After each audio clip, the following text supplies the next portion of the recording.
Ja, ist mit dem Blade zu teuer. Es hat halt zwei Seiten. Was viele Leute halt immer nicht dazu sagen, ist, Blade hat halt unfassbar gute Preis-Leistung. Also, ein perfekter Blade zum Beispiel ist die teuerste Klasse im Spiel, weil er halt zwei Waffen braucht. Sonst wäre es wahrscheinlich, zumindest auf FEC, wahrscheinlich Ranger. Aber dadurch, dass der Blade halt zwei Waffen braucht, ist trotzdem Blade teurer, auch wenn Ranger beliebter ist, in der Regel, auf FEC. Was halt aber die meisten Leute verschweigen oder vergessen zu erwähnen, wenn es jetzt wirklich darum geht, Preis-Leistung, ist, dass der Blade, auch wenn er der teuerste ist, den besten DPS fürs Penya bekommt. Ich meine, ist ja klar, die Klasse mit dem höchsten DPS macht ja auch sehr viel Schaden, wenn er kein perfektes Equipment hat. Das heißt, ein Blade, der kein perfektes Equipment hat, kann halt trotzdem mehr Schaden machen als alle anderen, die gegebenenfalls perfektes Equipment haben. Also ein Blade mit nicht perfektem Equipment macht höchstwahrscheinlich trotzdem mehr Schaden als ein Jester zum Beispiel. Ich meine, es kommt natürlich immer auf genauen Vergleich an. Also ich meine, wenn jetzt ein Jester wirklich perfekt ist und der Blade trägt zum Beispiel zwei Hernes Swords, ich meine, dann kann unter Umständen auch sein, dass sogar mal ein Jester stärker ist als ein Blade. Theoretisch gesehen. Aber in der Regel ist es schon so, dass Blade eigentlich ein unfassbar gutes Preis-Leistungsverhältnis hat. Es gibt halt keinen günstigen Blade, das ist so das, was halt die Leute damit meinen. Also gibt keinen... Ja, also du kriegst halt nichts geschenkt bei Blade, weil selbst die schlechten Waffen relativ teuer sind. Also ich meine, die schlechteste Waffe jetzt im High-Level wäre Sword of Fairness auf Borodeng zum Beispiel. Das war auch die Fairness-Waffe, die ich gedroppt habe, leider. Die ist zum Beispiel, also mein letztes Update war so knapp über 1 Milliarde wert, so 1,2, 1,3 Milliarde. Und die Hernes Axe zum Beispiel schon, oder auch Lusagas Crystal Sword und vor allem Lusagas Crystal Axe sind halt direkt also Mehrfaches davon wert. Also zum Beispiel 5 Milliarden oder 4 Milliarden mindestens. Also gleich 3 oder 4 mal so viel, weil es halt entsprechend eine höhere Stufe ist und damit auch der DPS dann wieder viel besser ist und so weiter. Aber selbst mit 2 Hernes Swords ist ein Blade im DPS-Ranking, habe ich ja das Video drüber, kann man sich ja anschauen, ist der ziemlich gut dabei. Also kann man nichts sagen. Also im schlimmsten Fall, wenn man es richtig low budget ist und man muss mit 2 Hernes Swords spielen, dann sicherlich kann es durchaus sein oder wird es wahrscheinlich so sein, dass andere Klassen auch mal mehr Schaden machen, die ja dann entsprechend höherwertigere Waffen haben. Also zum Beispiel Sagas Crystal halt und keine Swords. Also bei einem Knight zum Beispiel halt eine Axe und dann kein Sword.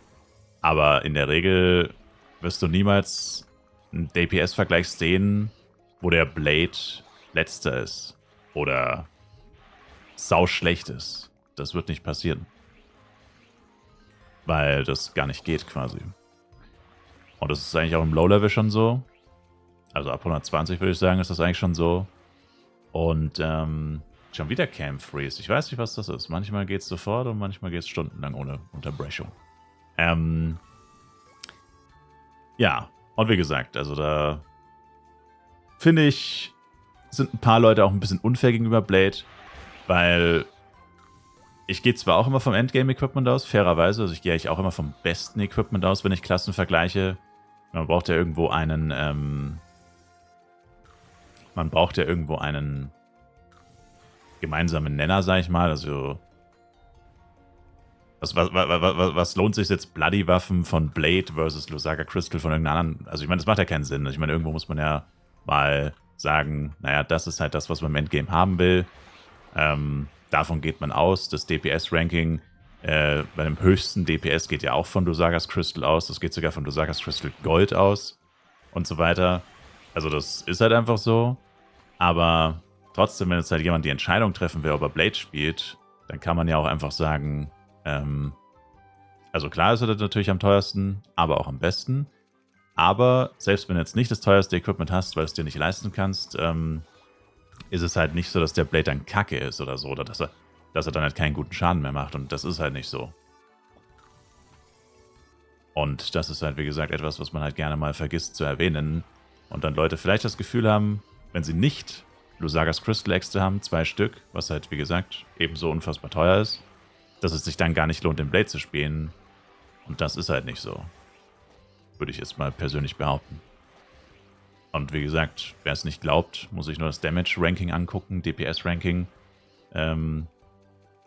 vom letzten Jahr, vom September oder wann das war, und wird feststellen, dass selbst ein Blade mit 2 Harness Swords immer noch unfassbar stark ist und damit halt dann auch schon ziemlich low budget. Also vielleicht jetzt nicht zum Serverstart, da werden auch Harness Swords relativ teuer sein beim FEC. Aber wie gesagt, auf Borodeng, Harness Swords sind die 4. oder 5. günstigste Waffe. Das heißt, da wären einige Klassen dabei, die dann das sogar gar nicht mal so viel günstiger werden in dem Vergleich jetzt. Zum Beispiel Ranger.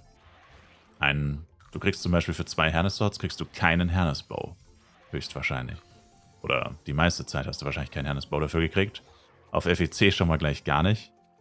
Das heißt, da wäre es dann sinniger, du spielst einen Blade mit 2 Harness Swords als einen Ranger mit einem Harness Bow, weil der Blade mit 2 Harness Swords mehr Damage machen wird. Ist einfach so. Also, nur um das mal noch gesagt zu haben, weil es gerne vergessen wird. Ich sage es auch nicht immer dazu, aber gut, meistens reden wir wirklich auch von einem Endgame-Vergleich, einfach nur wer macht den meisten Schaden, da geht es jetzt dann nicht um Preis-Leistung. Aber wenn es halt wirklich darum geht, spiele ich jetzt Blade oder spiele ich es nicht, dann kann man es auf jeden Fall schon mal erwähnen. Ist nicht unwichtig. Und wie gesagt, es ist halt auch unfair, wenn man es nicht sagt, weil, ja, keine Ahnung. Was bringt es einem, die Leute vom Blade abzuschrecken? Macht ja eigentlich auch keinen Sinn, wirklich.